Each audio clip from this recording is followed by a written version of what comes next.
Hearing Tai, everyone was stunned. Basto and Nordics exchanged looks. Does that mean you'll stop looking for your dad? Basto asked gently. Tai quickly shook her head. No, I'll find Daddy. Her voice softened. But I won't cling to him anymore, or ask him to take care of me like before. She puffed her cheeks, trying to sound strong, but it came out like a tired little grandma. From now on, we'll live our own lives. I can't stay wrapped in Daddy's coattails forever. For a moment, no one spoke.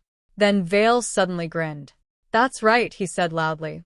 4 years old is more than enough to be independent. I've been on my own since I was 2. Everyone turned to him in shock. But Vale didn't care. He crouched down to Tai's level. Let's earn money properly as mercenaries, he said. And when you need help, we adults are here for you. That's what Ogavert is. Tai's eyes sparkled again. Yes, she said proudly. I'm the necromancer king. I'll work hard. Vale clapped his hands. Then let's make it official. A pledge. He quickly wrote one up and had Tai sign it with great seriousness. Tai, will never leave Ogavert. Basto and Nordic sighed but smiled and agreed to it too. That night, as Tai got ready for bed, she quietly asked, Mr. Basto, do you really hate holy nights? Vale shrugged. Most mercenaries do. Why? Tai asked. Because they take bribes? Vale chuckled. Who knows? Is your daddy one of them? Tai shook her head firmly. No. My daddy is nice. But in her mind, she was confused. If Mr. Basto hates holy nights, why was he with Daddy in that dream? Daddy said he was a holy knight. Was he undercover, like in those TV shows? After a moment, she said softly, I was just curious. Basto spoke calmly. It's not that we hate holy knights. We resent the imperial family. Tai listened carefully. When magic stones began appearing, monsters poured out and the empire nearly collapsed. The imperial family abandoned most lands, protecting only the order and the nobles. He continued, the rest of us had to survive on our own. People rose up as mercenaries, fought the monsters, and reclaimed the land, without any help.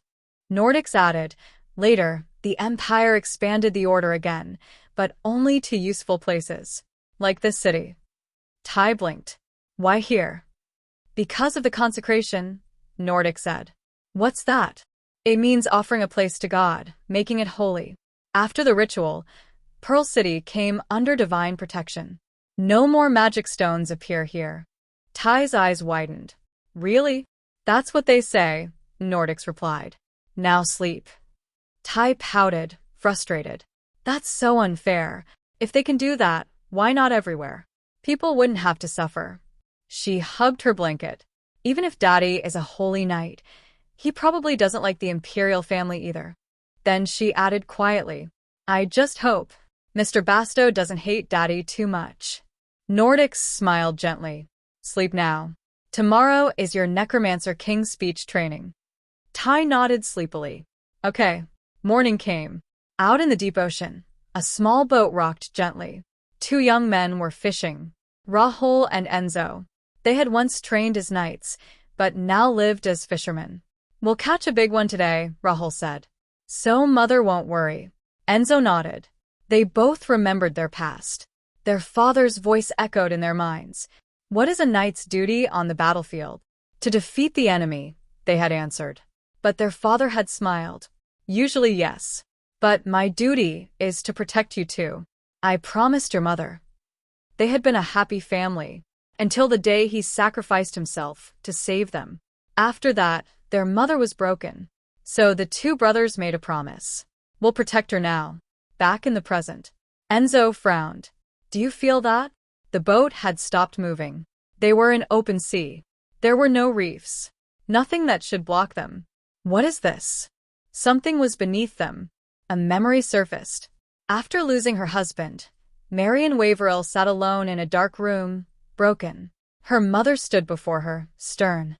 You are the governor of Pearl City now. Will you stay locked in here forever? Marion didn't answer. Her mother continued. Your sons are falling apart. Rahul is running around with the wrong crowd, and Enzo hasn't eaten in 3 days, just like you. Tears welled in Marian's eyes. They lost the father they trusted the most. You cannot fall apart too. You have to stand up for them. Hearing those words, Marian finally broke down and cried. But for her sons, she stood up again and became Viscountess Marian Waverell, governor of Pearl City. Even if she was only a figurehead, a puppet for the imperial court. After moving to Pearl City, things slowly improved. The twins started smiling again. They went out together, explored the city, resumed their sword training, and sometimes came back laughing after riding boats at sea. Watching them, Marian would think, if only things could stay like this. Then, a loud explosion echoed across the city. People screamed. A magic stone has appeared in the sea. Rain began pouring heavily as panic spread. Even Tai and the Ogavert group rushed outside. Tai looked up confused.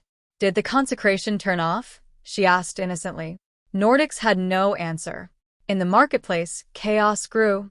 If no one steps up, monsters will come at sunset, someone shouted. Who else can help us but mercenaries? But the mercenaries hesitated. We've never seen a magic stone rise from the sea, one said. You want us to go out there blindly? That's suicide. Desperation spread among the people. Marian ran into the crowd, soaked in rain. Her heart pounded. The twins, they went out to sea today. Someone shouted. Didn't you say Travaga's members were staying here? Hope flickered. But the innkeeper shook his head. They left this morning. Even if we send word, it'll take a day. The crowd fell into despair. Are mercenaries no different from holy knights? A man yelled. Abandoning us just the same? Suddenly, he was kicked to the ground. A rough-looking man stood over him. Watch your mouth, he growled. Even if you beg, we'll decide whether to help. Don't you dare compare us to holy knights. He raised his hand to strike again. Stop. Marian stepped forward. The mercenaries blinked. That woman is the governor? The one-eyed man sneered. You? The governor? You look more like a noble lady playing dress-up. Before he could finish, thud. A punch slammed into his face, knocking him to the ground. Basto stood there calmly. I was wondering when I'd run into you again. The one-eyed man glared. It was someone who had betrayed Basto before. Will rushed forward, pressing a knife to his neck. Do you know what we went through because of you? He snapped. Our leader had to clean up your mess. We lost everything. Nearby, Tai peeked from behind, now in her black necromancer outfit. She whispered to herself. He really looks like a bad guy. Lady Waverell. Nordic stepped forward respectfully. Hearing the name, people gasped. The Waverell family? One of the Empire's wealthiest houses. Nordics frowned slightly. Why is someone like you out here in the rain? Marian didn't answer. Because, right now, she was only a mother worried about her sons. Please come inside, the innkeeper urged. Everyone began moving in. Tai tugged Basto's sleeve. Let's go inside too. Will leaned closer to the one-eyed man and whispered coldly. Don't even think about running. The man clenched his teeth, furious. But he couldn't move. After the governor and the group went inside, people outside began whispering. I saw their leader earlier. Wasn't it that little kid? The necromancer king, right? Yeah. He was in disguise. They spoke excitedly. I heard he took down 2 media beasts using tiny magic tools. They say he cleared Abram Cave all by himself. Even Basto looked intimidated by him. Another person added, I saw him yesterday walking around crying. That's part of it, someone said seriously. He pretends to be a weak kid.